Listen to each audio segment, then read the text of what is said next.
show where I try to educate real stories.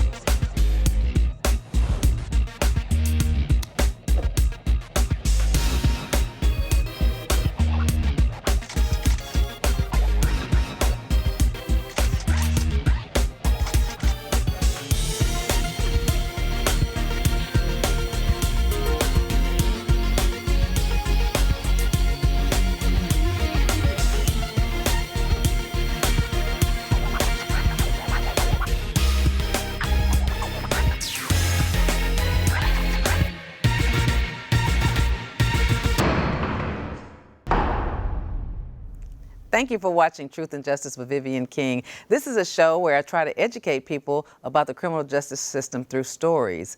And tonight, my co-host, Mr. Damion Walker, who works at Sir Jobs and has done his own share of time in prison, has brought a guest tonight by the name of Albert Yancy.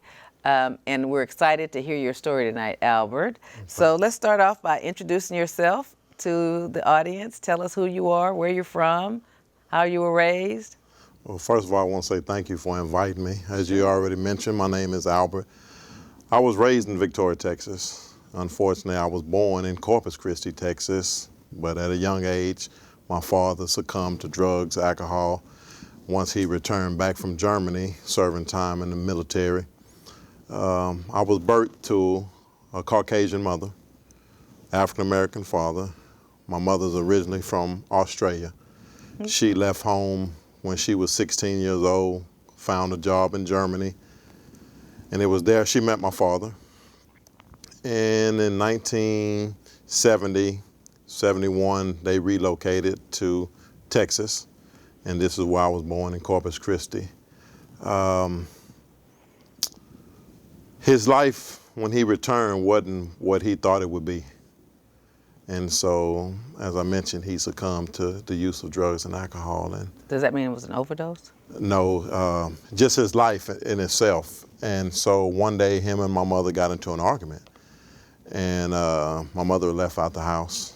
And mother's instinct told her to return. And when she returned, she took her slippers off at the back door and came in, and only to find that my father was going outrageous with a machete. Oh my God. And all 110 pounds of that Caucasian woman rushed towards my father and took the blow that would have eventually killed me. And it didn't kill her, thank God for that. Oh, thank God. He He was going after you with the machete? Yeah, he was tearing up everything in the room. How old were you? In a rage, 2 years old. And so she didn't ask for my permission. She just uprooted me, and we relocated to Victoria. And this is where I grew up the majority of my life, from 2 up until the time that I was arrested. How old were you when you were arrested? 17 years old. Did you have any siblings? Yes, ma'am. I have 2 siblings in Australia who I just recently met. And So they were her older children? yeah, she was put up for adoption. And then I have 2 siblings here. One of them passed away while I was incarcerated, my younger brother. Wow, that starts off real interesting. So, do you have any other siblings with your both parents? My sister, Jody. So, when you were 2, how old was she? She was 1. Okay. She's 1 year younger than me. So I'm the oldest in America, and then I have 2 older sisters in Australia. Okay. So tell me about Victoria and how you ended up going to prison. Well, at the age of 4, 5 years old, I began living with a couple, not living, but being a babysitter by a couple in Etna, Texas. And it was here that I learned what violence was about. She had 4 adoptive children. And it was during these years that if one of them done something, we all got punished for it. And I'm not just talking about, a whooping with a switch, go outside, pick the switch. We actually had to take a bath. And when we took a bath, she would come in with a brown extension cord and whoop us. Ooh, that's a beating. And so as I grew up, I internalized a lot of this. I didn't want my mom to know what me and my sisters were being subjected to, physically or visually. And so I put this inside of me. for many years, and I bottled it up. And then when I was around 8 years old, Michael Jackson came out with the song Thriller, the album Thriller. And I can remember very vividly going to Walmart, and I was mowing their grass and trying to earn some money for myself. And I seen that album.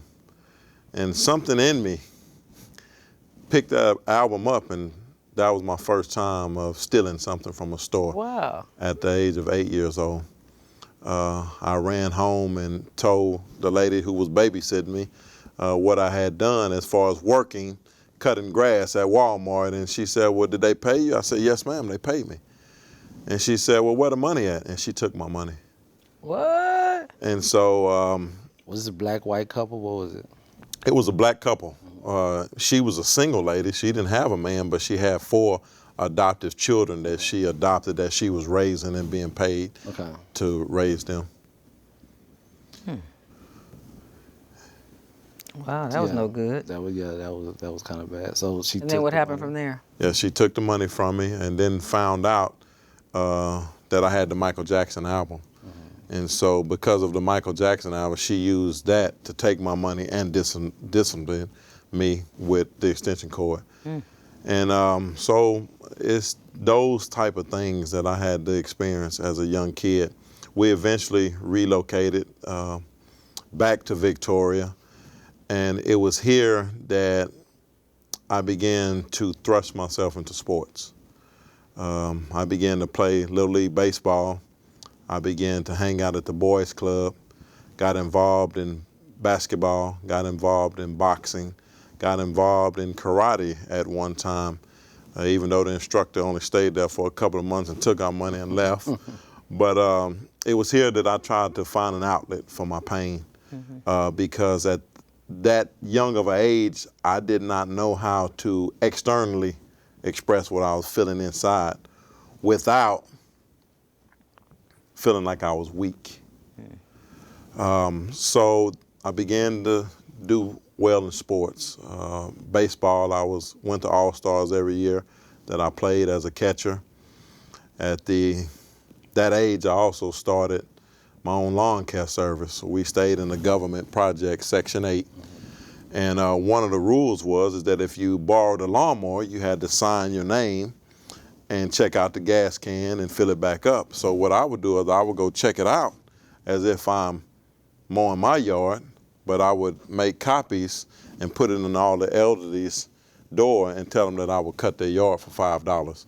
So at the age of 8 years old, I had already had an entrepreneur spirit.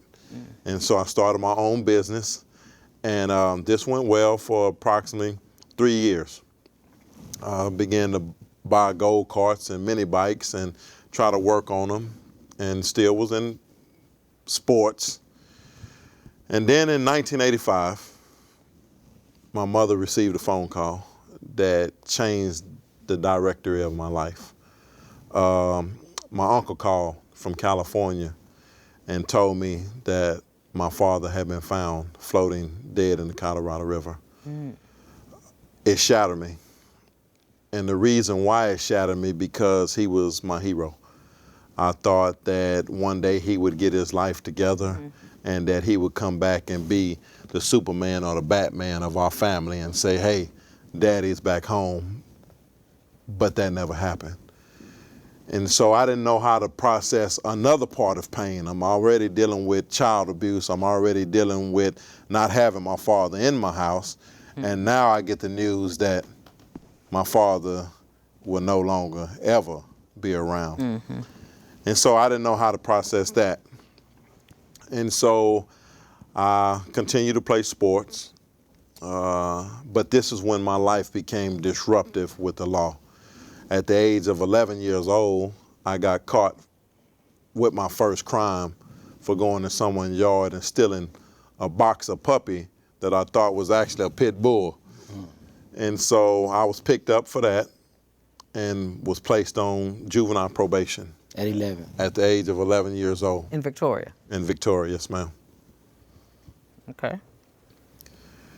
And so it was here during these years that I was still trying to do right, but I was still wrestling with wrong. And then my mother, she had jobs like private sitting for wealthy people. And one of the games that we would have to play as a kid is that when we went to pick up my mom, me and my sister would have to duck down in the back seat of the car. Joe Black. And she would come out, and the game was to stay down in the back seat of the car until you get past the light. And whoever won got some money. Well, I thought it was a game until I got a little bit older. And then I realized that a Caucasian woman working for Caucasian people, had they found out that she had black children, they would have fired her. So now I'm dealing with an identity crisis because I don't want to disown my mother because that's my mother, but I also don't want to be labeled as someone who is treating my mother like that. So I got the white side of me and I got the black side of me. And so we go into our neighborhood. So we stayed in the government housing project, as I mentioned. And in that area, we had people that me and my sister could go next door and get a cup of sugar or some ketchup or potatoes or eggs. But unfortunately, my mother couldn't go. And so some people asked, why? Because the black people, or the black women, hated my white mom because she had a black man. And the white people hated my mom because she had a black man and black children. And so here it is, the identity crisis. And so this is when I began to break out. Okay, Albert, what are you going to do? Are you going to succumb to being racist? Or are you going to succumb to being like this? And so because when people told me, Albert, you're smart, you're gifted, you're talented, you're making good grades in school. Well, 99% of the time in the hood, if you considered a nerd, they said that you was white. And so because I didn't want to identify with being smart, intelligent, a nerd, because we symbolize that as being the white people, that's not what I done. So what I done is began to mirror the image of the lives around me. So at the age of 11, when my father died, I went in one day and I asked my mom, I said, Mom, I'm tired of going to Payless to get my shoes. I say, my daddy died. I know I get a Social Security check every month. Could you please give me some money to buy me some shoes? I said, I want some Adidas. And she said, Albert, in that Australian accent, she said, I don't have no money for no shoes. I said, yes, you do. You have $384 that you get for my father's Social Security. And she said, Albert, you don't know about bills.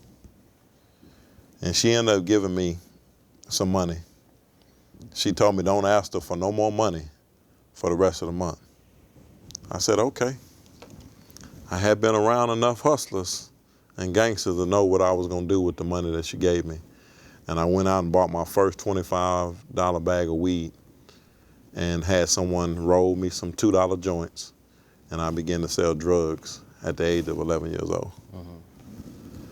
The drugs evolved from selling marijuana to cocaine and marijuana to now the $2 bills that I was getting for the joints is really not catching up with the people that I saw around me. When they pulled out their water monies, they had hundreds and 50s and 20s, and I had maybe a 50 on top with a bunch of ones underneath it. So I kind of let the marijuana sale go, and I began to sell cocaine. And this is before crack hit? This was before the era of crack. So this had to be around 88. This is when crack in Victoria. It hadn't got to Victoria. Yeah, yet. it hadn't got to Victoria yet. Yeah. But this is when the gangster rap era kind of started with the NWA and Ice-T's and Public Enemy and Ice Cube and et cetera, et cetera. And so I immersed myself into that lifestyle. Still going to school, still playing sports, still making A's, still coming home, doing my homework right there on the cut before I would even sell any type of drugs. So you got this discipline. Where you think you got your discipline from? Because you selling drugs, you still being disobedient, but you still want to adhere to these positive lessons that you received throughout the first part of your life. Where did you get your discipline from? But how did you keep it as well? Well, I got my discipline from my mother. Okay. My mother, she was the sole caretaker of me. I did spend a little time with my grandfather. We would go back and forth during the summertime. On your father's side or your mother's side? On my father's side. We would travel back and forth from Victoria to Corpus, and we would spend the summer at my grandfather's house. And understand one thing about my dad's side of the family, my father was Army. My grandfather was Army. And so discipline was something that I was always taught when I was around men. But the only problem was it was around men who I allowed close to my heart. And so now that my father had died, now that my uncle had died, now that my grandfather had died, there was no male figures in my life that I would adhere to.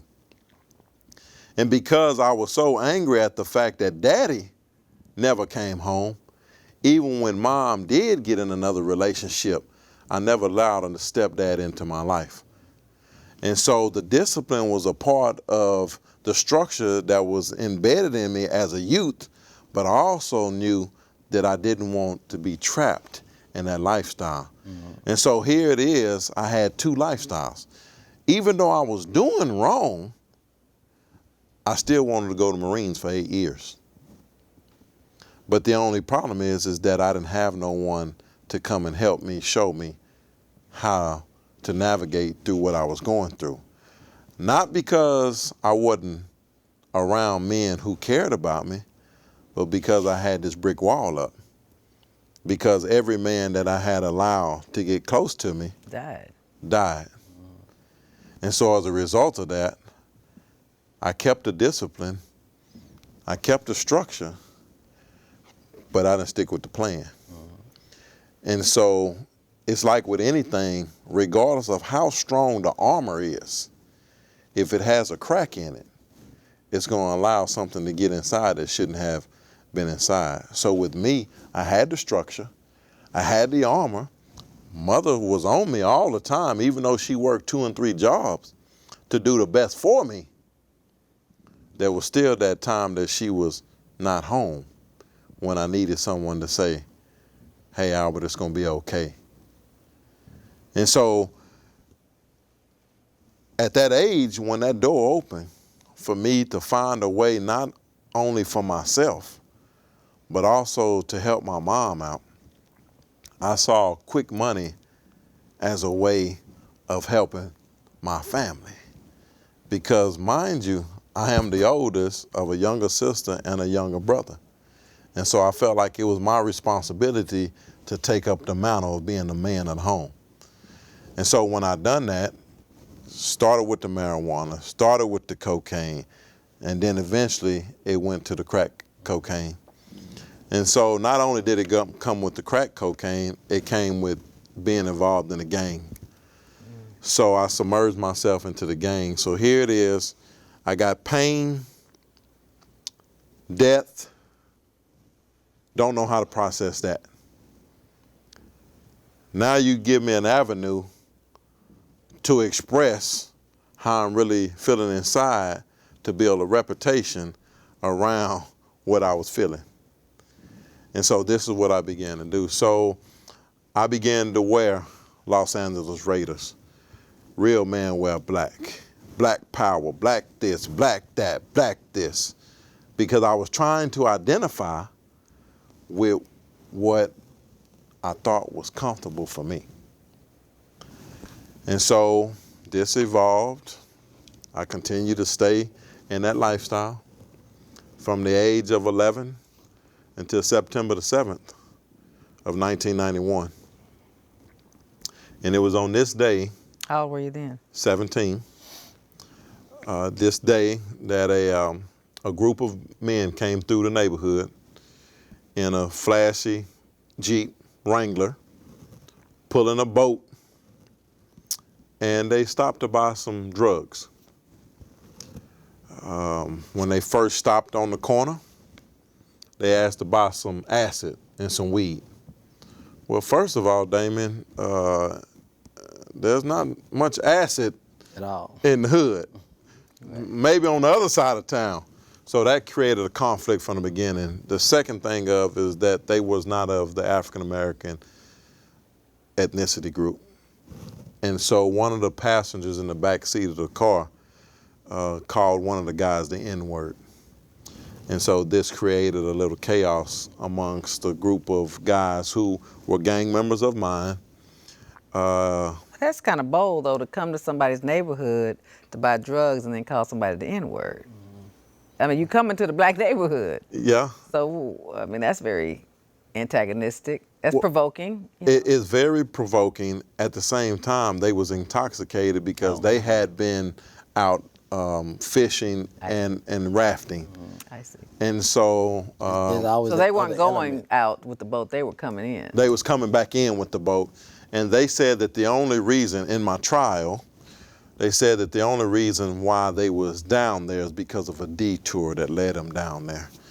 And that's like me saying a detour led me through Fifth Ward or some of the neighborhoods. They weren't from Victoria. Yeah, they was from Victoria. Yeah, they was all from Victoria. And so when that happened, the Jeep moved from the first group that they initiated the contact with, and they went down a little bit further, stopped again because they was on this detour. They stopped again and asked if they could buy some more drugs there. And by this time, the chaos had already begun and the word had got out what had happened. And the passenger of the Jeep was wearing a Gucci chain with no shirt on. And let me say this too. So to put it in context too, I know we probably never talked about this, is that at this point in Victoria, Texas, I was in Southwest Houston. So my neighborhood would go to Victoria, Texas. So Ronnie and I know a lot of the same people. When I say my neighborhood, I remember one time being in my first 9th grade class, and I was already selling drugs. I was selling crack like Albert, and there were and literally, I'm not exaggerating, there were about 11 to 15 guys that were in my class, and we were all selling crack. Yeah. I mean, with the chains, and they were 10th graders. It was one class where everybody was all together, and they were talking about how they was going to Victoria. And some of my friends, I never wanted to go to Victoria because when they left, I had the whole neighborhood to myself. To yourself, yeah. But I knew everybody in Victoria because a lot of people started moving from Victoria to Houston. But a lot of my guys I grew up since elementary was all in Victoria. So I know so I know we hadn't talked about that, but I know, we know a lot of the same people and they were 13, 14, 15 catching a Greyhound and going to Victoria, getting off the bus, and it was so crazy because how much money they used to make. Yeah, there was something going on down there. I would see them buy the drugs, get on the bus at 14 years old, go to Victoria, and come back hours later. Because as soon as they got off, they were selling because it was so much money down there in Victoria. Yes. And eventually I ended up getting on a Greyhound and coming to Houston and going to the southwest side and getting back on the bus and going back to Victoria. Yeah. Wow. 13, 14-year-olds were like running a stretch of a highway. That's crazy. Highway 59 north, 59 south. That's crazy. 13, 14, 15, 16, 17-year-olds were running that. And so when that Jeep progressed a little bit further, the group surrounded it and started throwing rocks and et cetera, and I heard a gunshot. And when I heard a gunshot, I said, man, let me see your gun. And I grabbed a 9mm and discharged 6 shots from a 9mm that hit one guy in the back of the head, ending his life. 6 shots? Yes, ma'am. at a distance about 20, 30, 40 yards away. Wow. So what was your sentence? Life sentence. Wow. At 17. Yes, ma'am. What year is this? 1992, I was convicted. 1991, the crime happened. So you went to trial? Yes, ma'am. I went. Did anybody else get charged besides you? No, ma'am. I was the only one that got trial, went to trial for that conviction. What they done is everyone that was out there that was a part of that, they subpoenaed them. I see. And when they subpoenaed them, most of them was on juvenile probation or didn't want to be on probation. So the district attorney at that time gave them two choices, either to testify against me, or if they didn't, that them and their mother will be put in jail. And so I ended up going to a jury trial because I had the three monkey syndrome: see no evil, speak no evil, hear no evil. And I had lived by the code that nobody was to snitch. Right. And so as I sat in that county jail thinking that my homeboys was gonna keep it 100. Oh yeah, that's all my clients would say that all the time. Miss King, no one's gonna testify against me. No one's gonna testify. I'm like, they're gonna drag everybody in there. They're gonna threaten to take their mother's children from them. Mm-hmm. They're gonna, if they're old enough to have children, they're gonna take the children from them, mm-hmm. their children. I said, they're gonna testify. They'll go arrest them, mm-hmm. okay, and bring them to court. And, that would always happen. People don't believe that though. Oh, I got the court records. You didn't believe it, did it? I didn't believe it either. No, I didn't, because, here's guys that you grew up with, that you hung with, that you gave an oath to, live or die, ride or die, et cetera, and then because I won't do it, I'm thinking that they won't do it. Right. In my mindset. Right. And so I said, you know what, I'll go to trial, because there's nobody showing up. After all, the gunpowder test on my hands is negative. The shells they found on the ground didn't have my fingerprints on them. They never found a weapon. So in my mind, I'm thinking, well, I can beat the case. They don't have no physical evidence. My friends ain't gonna show up. And I started trial with a court-appointed attorney. I started that trial only to realize that I was in for a rude awakening. I went to trial for 7 or 8 days. Can't remember exactly how many days it was. And each time the district attorney opened up the door for a witness to come forward, it was someone who I had spent the night at their house, had some type of relationship with, not a bystander that I didn't know. The people were actually my friends. So when you started out, you were pretty confident that you were going to possibly get off or maybe get a light sentence. And then as this time is going on, especially throughout the trials, this time is going on, are you becoming more stressed? Are you becoming unsure of really what your future is going to be? What's your mindset as you're getting ready to go through trial and as you're going through trial? Well, I'm sure you watch plenty of gangster movies. Mm. No gangster who was ever under pressure ever expressed externally what they was feeling. Mm-hmm. And this is how I put on the facade. I put on the facade that nothing was going on inside. I felt confident that I was going to beat the case, because I had seen so many of my friends go in and out, in and out, in and out. I'm thinking, well, if they do convict me, it's my first felony. Mm. I'm going to get probation, mm-hmm. because I've seen it happen so many times.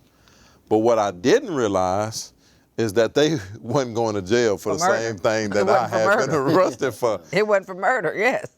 Yeah.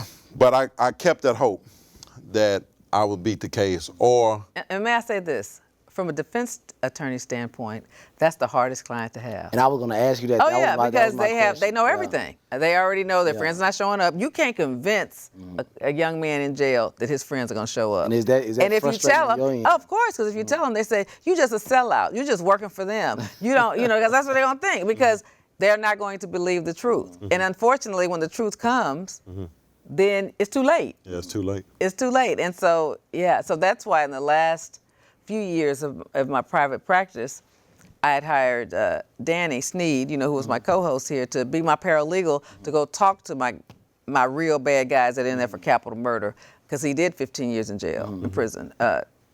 over 3 bouts, over 3 stints. And so he would work, we would go on Sundays after church, just went to the same church, and go befriend them, be father figures to him, and express what happened to him and what he was thinking when it happened to him, so that they could talk some sense into him. You know what I mean? Try to mitigate their punishment. You know, I had one young man was offered 25 years on a capital murder. The last capital I did, which I could have gotten down to 20. That was just the offer. I hadn't even plea bargain. Life without parole. That's what he's getting. They didn't go for the death penalty. They just went for life without parole because he said that they weren't going to show up. And all of them showed up. A few of them got held in contempt because they didn't want to testify, but enough testified to where he got convicted. And that was one of the last trials I had in 2016 or 15, something like that, capital murder trials. But you can't convince people. And you couldn't have convinced me at that age either.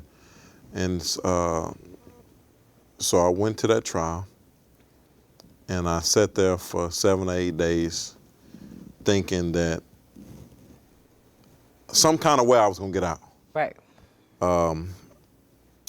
They had me shackled because someone had told them that my gang was going to come and swoop me up. And so to go into my courtroom, you had to go through a metal detector. You had to be patted down to go into my trial. Court-appointed attorney. Mother not allowed to attend the trial. Sister not allowed to attend the trial because my court-appointed attorney subpoenaed them to testify in the trial. And so they couldn't be in the trial, so they set out the court. They set out the courtroom. But what I later discovered is the fact is that those friends would have told what exactly happened had my mom and sister been in that courtroom. That's always a difficult choice because if they're a witness, they can't be in court. What I usually try to do is let the mother, because if that might be the last time that mother's going to see that child. You know, I want the mothers in there and family members, and just try to get somebody else to testify to a child's character. Like in your case, I would have gotten your teachers to testify. You had all these teachers where you're making straight A's and doing well in sports. That's going to speak volumes because people know a mama's going to get up there and cry and say, my son is the greatest, especially seeing him shackled and being away from her for a year. Before the trial, you've been locked up for a year. So I would usually, I know how a mother's going to feel. Would you want to be on the outside or would you want to see what everybody said? So at least you have to deal with the reality of why your son is in prison because you heard what everybody said. You heard what they did, and then there might be some compassion from the jury seeing that mother's pain and anguish, to make them lighten your sentence. You know what I'm saying? But let somebody, I would call teachers in to testify or something like that in case you're curious. I would let the people closest be in the courtroom. And that would have been the right thing to do because that's what I used to do. Even though they were subpoenaed, they still didn't testify. And see, that court-appointed lawyers do that. I shouldn't say that. Lawyers do that all the time. And I don't know if you know this, but they would only testify in punishment.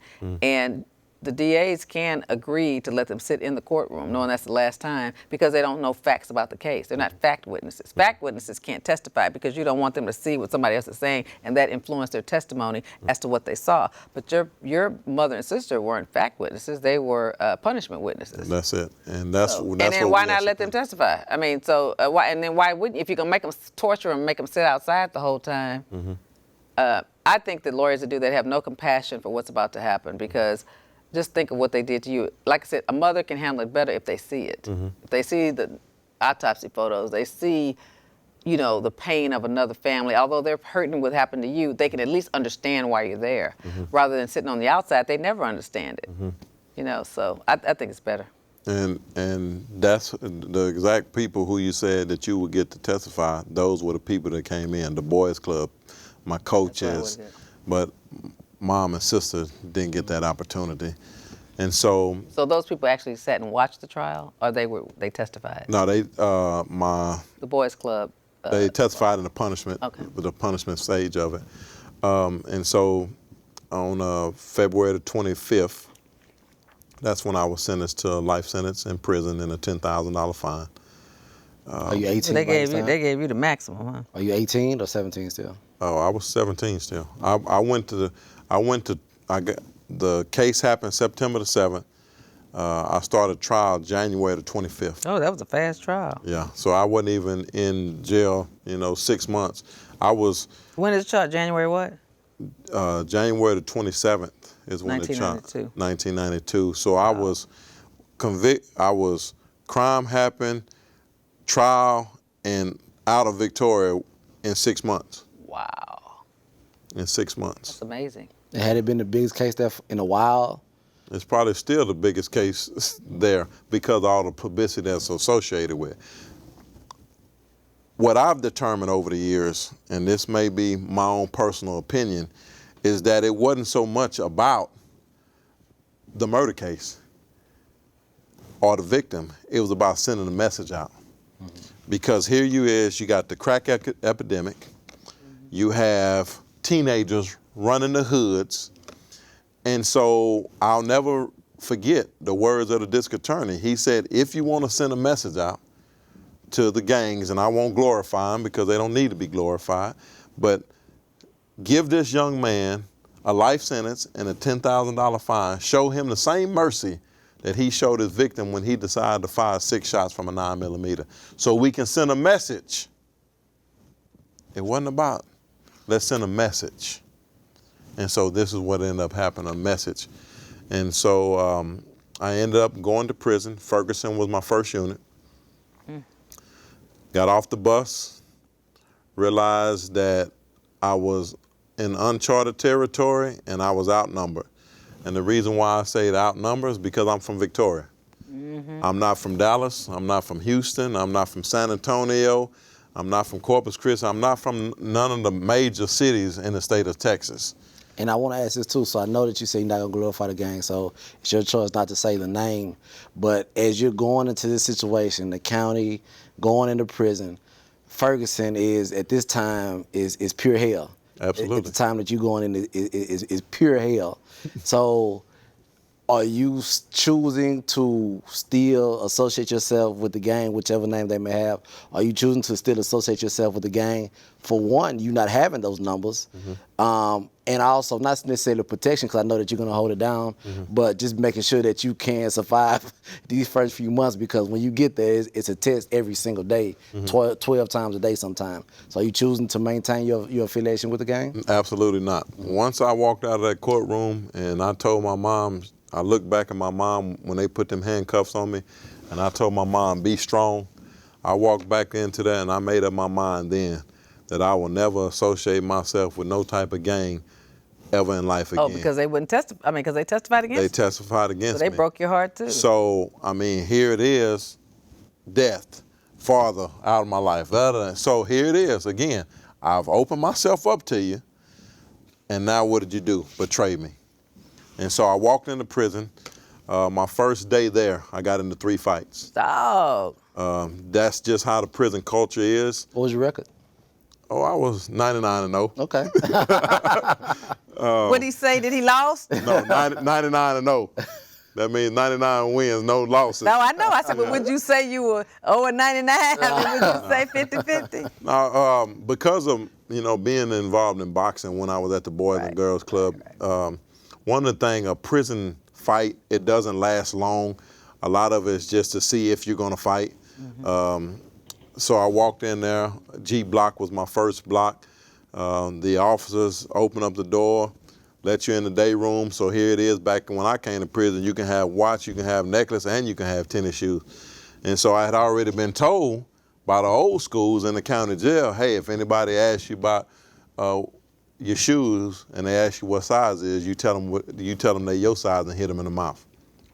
And so I went in there with some Run DMC snakeskin Adidas.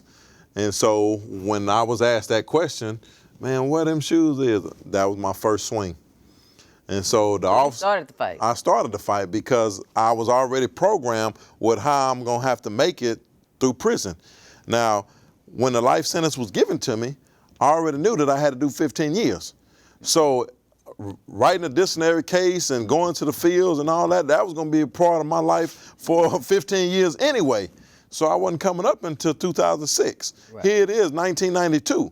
And so I'm not gonna allow you to come into my life and take something, my manhood and my pride as being a man, because you want some tennis shoes, so we're going to fight. And so back then, when you first hit the unit, the officers, there was an agreement that whoever was running the tank or running the wing, et cetera, hey, go talk to the officer. The officer go upstairs, act like he's doing his security check while the fight is happening downstairs. And so that's what went on. So they sent a dude out of Houston, they sent a dude out of Dallas, and they sent a dude out of San Antonio to fight me. And so I fought all three of them within that span of that officer coming back from doing his rounds. And 99% of the time, they never done rounds. They would just go to the second row and look down into the day room. And some officers would bet and gamble on who would fight and who wouldn't fight and who would win and who would get knocked out. And so I went into Ferguson with that mindset that I'm not going to come out a punk, and I'm not going to let you take my manhood from me as far as being able to defend my own. And so this led to a life in prison. Take no mess. I picked up the name Ice Water, and that's one of the names because I was cold.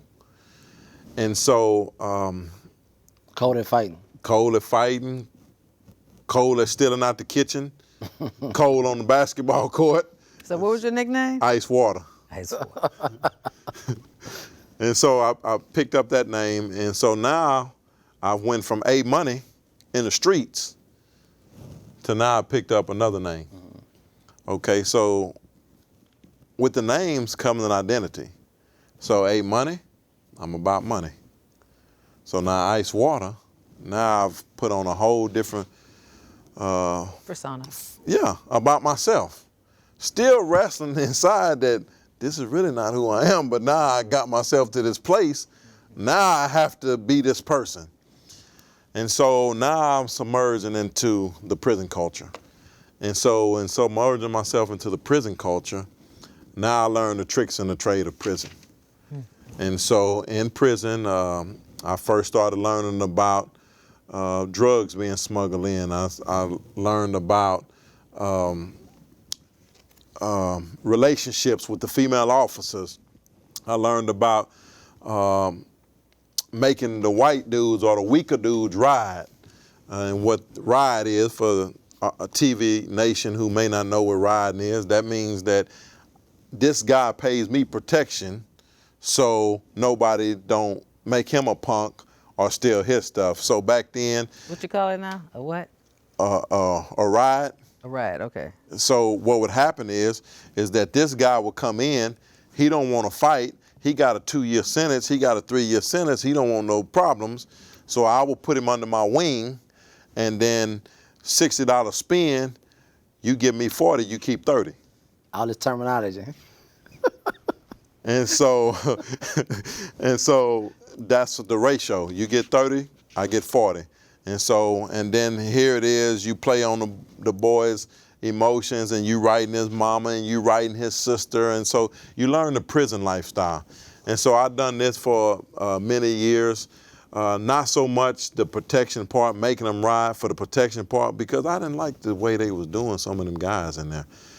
So I would tell the guys, the other bulls in the pastor, hey man, they with me. But in actuality, I wasn't pimping them, I wasn't taking all their money from them, et cetera, or writing their mama and trying to get their mama to put commissary money on my account. I never did divulge into that deep into the prison lifestyle. But what I did divulge into is having affairs with the officers that was in prison, whether it was male or the female, as far as relations, getting them to bring stuff into the prison system that was illegal. So I knew how to take a $100 bill and turn it into 20 packs of Bugler, because after 1997, they stopped selling cigarettes in prison. And so now 1 pack of Bugler tobacco that may cost 69 cents out here goes for $20 in prison. And so you can see the black market that was in demand. And so I began living that lifestyle. And so this caused me to go to closed custody, medium custody. I was involved in riots. I continued to fight. So I bounced between the prison lifestyle for many years. So closed custody, medium custody, that's just the levels of security Absolutely. So close is, besides, it's ag said is the worst, close, medium, then regular custody, then trustee. Minimum custody. So you have ag said, you locked up 24 hours a day. The only time you come out is for a shower and to go to rec.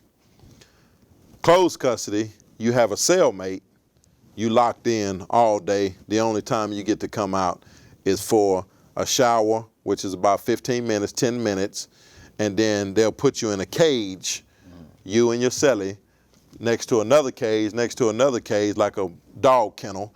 That's what it is. And this is where you recreate. Now, there's nothing out there to recreate with. You can go out there and do you some calisthenics and maybe dribble a basketball if the air is in it. And walk around. And walk around in a circle that's, probably not as big as this table. And so in 2002, I found myself in La Mesa, Texas. It was here that I decided enough was enough. If my mom would have wanted to come and see me, she would have to drive from Victoria to Houston, catch a plane to Lubbock, then come drive to La Mesa to see me come out into a room to get out of handcuffs to sit behind a glass window. And so all the chaos I had seen in SEG, the way it had me feeling, brought me to a place of saying no more. And I can remember laying on the floor thinking that my story was going to end that day. I thought the air had been shut off in my cell. There's no window in the cell. You don't know if it's daylight or nighttime. You don't have any physical interaction with anyone. And so I laid on the floor next to the door where there was a little hole at the bottom of the door, and I put my face to it trying to get air from the run. Now, mind you, I got central air and heat, but the close proximity and the claustrophobia that I was feeling inside thought that all the oxygen in the room was coming to a halt. And it was here that I finally surrendered my life to say no more. And when I mean surrender my life, I'm not just talking about Jesus Christ, because I done that April 6, 1994. But here it is 2002, and I'm in SEG. So that lets me know that I was saved, but the deliverance process hadn't took full root yet. So I surrendered. I said, you know what? I'm going to take my towel off my light. I'm going to take my clothesline down. Everything that I wasn't supposed to have in that cell, I got rid of. I began to, yes, sir, no, sir. And I ended up coming out of SEG in 2002. They shipped me from La Mesa to Retrieve Unit, and this is where the paradigm actually began to take root. And Retrieve is more of the older guys that been there for a while, so it's an old farm with guys that been locked up for a while. Is it a medical unit too? No, it's not a medical unit. It's more like for people who've been locked up 10, 15 plus years. Yeah. Not gonna be a lot of issues all the time. No, the maturity level is a lot higher. Still gangs, but not a lot of fighting and issues. No. And so, I mean, the units that I had been on prior to that, you lived according to the culture. So you go to Ferguson, what is Ferguson known for throughout the TDC system back in the 90s? I mean, when people was at Dionysus unit and they said that they was going to Ferguson unit and they didn't want to fight, you know what they done? What? They found the closest razor and they began to cut on themselves and try to kill themselves because they would rather die or act crazy than be put up under that pressure. And so to speak about the culture, Ferguson has a certain style of fighting. Yeah, absolutely. I was 14 or 15, and a guy named Tadera, a guy out of Ferguson, and we were on the street, we were selling crack, and he taught me the Ferguson style of fighting before I went to prison. And so when I actually saw it, when I was in prison, when I actually saw a guy fighting, and I was like, man, I learned this 3-4 years. Yeah. But what style is that? It's a certain. He might be able to show you later on, but it's just a certain style of way that they was holding their hands, and like guys took pride in it. You know, certain prisons had different cultures, so you're able to kind of see it. And again, I learned the style of fighting at 14, and then at 17, 18, I saw it again. Yeah, and it was crazy. Wow. It has its culture, and I mean, I saw, like you heard of it. I didn't know of it because Ferguson was my first unit. But when they transferred me to Terrell unit, which is now Pulaski, where they have death row, and this was the second Michael type unit that was built that they was opening up, they sent all closed custodies from Darrington, from Eastham, from Ferguson, from Betos. So now, this is when I seen the cultures come out, because this is where you seen the different fighting styles. Because now you have all of these people claiming turfs now. And so what unit was that? This was Terrell unit. Oh, it's Pulaski. It's Pulaski now. It was Terrell. It was the Terror Dome. It was Terrell unit, got the name Terror Dome because it took up on the name of being the bloodiest prison in 1992 through 1995. Back then, it was more killings on that unit in 1 year than it was in any prison in the state of Texas. Then they did the same thing to Conley. That's why I ended up in Conley. They shipped everybody from there, 1995, and that became the worst prison. I was 18 when I got there. Yeah. And that's what they do. I mean, if once they open another prison, they'll just shuffle you around. If you don't want to abide by the rules and regulations, okay, we'll put you over here. And it's because you're gonna regulate yourself. Y'all gonna kill each other. Y'all gonna beat each other down to where somebody gonna start submitting. The cream gonna rise to the top. So who's ever the craziest or that's willing to go the furthest and proving themselves is gonna come out. So just imagine you send a bunch of killers. The top killer gonna come out on top.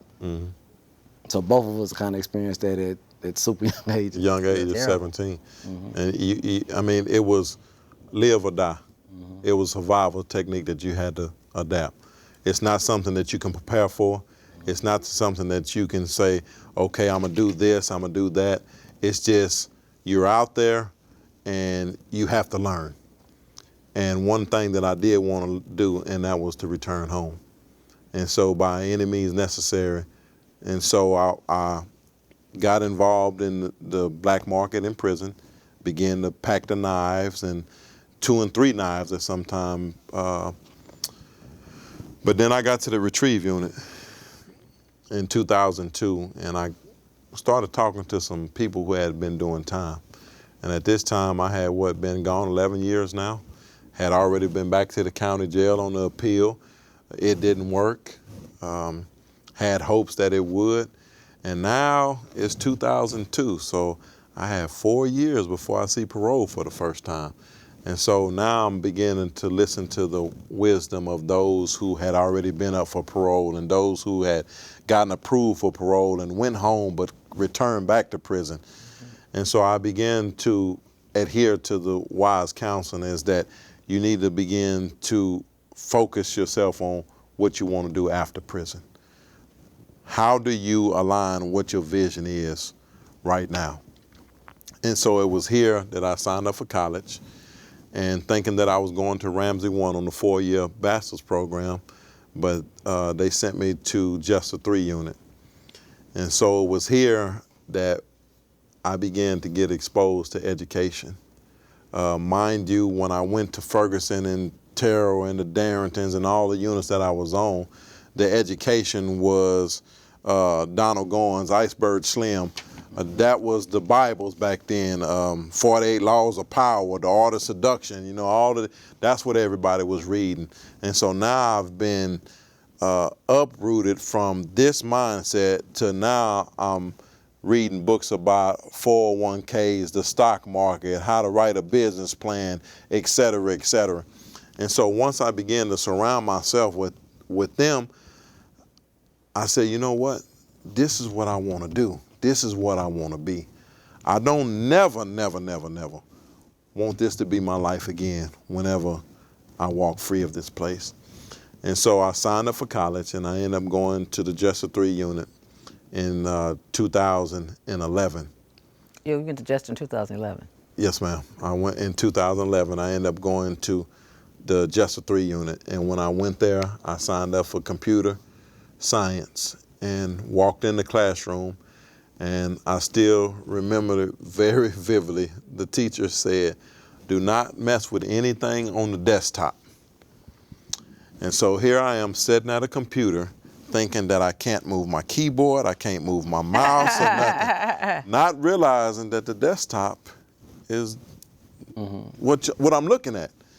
And so and then she said, "Turn it on." And I'm like, "How do I turn it on?" They said, "Hit the monitor." What's that? What is that? You know, and then once I began to tell the teacher how long I had been incarcerated, she began to take her time out with me. So next thing I know, I was on Word, PowerPoint, Excel, and Using your mind. You're not going to believe this. This time went by so fast. We have 1 minute. What year did you get out of prison? February the 8th of 2019. After So how you long? just got out. 27 years, 5 months, and 1 day. And what are you doing in life? I work for South County of Sealy as an auto sales representative. Wow. Been there 4 months and top salesman 2 of the months I've been there. In Sealy. Yes, ma'am. Now, why'd you pick Sealy? That was a door that opened up for me through Work Faith Connection, and they partner with Sealy. And So you came down here from Sealy today? No, man, I came from southwest side of Houston. Okay, all righty. Well, we really appreciate you telling your story. Sounds like we're gonna have to try to see if we can get him back for a part 2, right? Yes, ma'am. It doesn't sound like we got it all out, but it does sound good. I am so amazed that you would be in prison for 27 years, your whole life almost. Yes, ma'am. So how old are you now, 44? 45. I just 45. celebrated my 45th birthday August. I'm afraid to ask you this, but is your mother still with us? Yes, ma'am. Right. Yeah, she's still with me. And then my sisters from Australia, I met them for the first time since I've been home. What about your little brother and sister? My little brother got blowed up and killed in 2016. He did what? Got blowed up and killed in 2000 How at the age of 19 at work. Wow. What about your sister? My sister, she's doing good. She's in Victoria. So on a job he got killed Yeah, working? he went to work, found out that his wife was pregnant, called the supervisor, asked the supervisor, "Can he come in and work overtime?" Said yes, and went in that morning and the pipe exploded on him. 5,500 PSIs hit him in the face, the valve.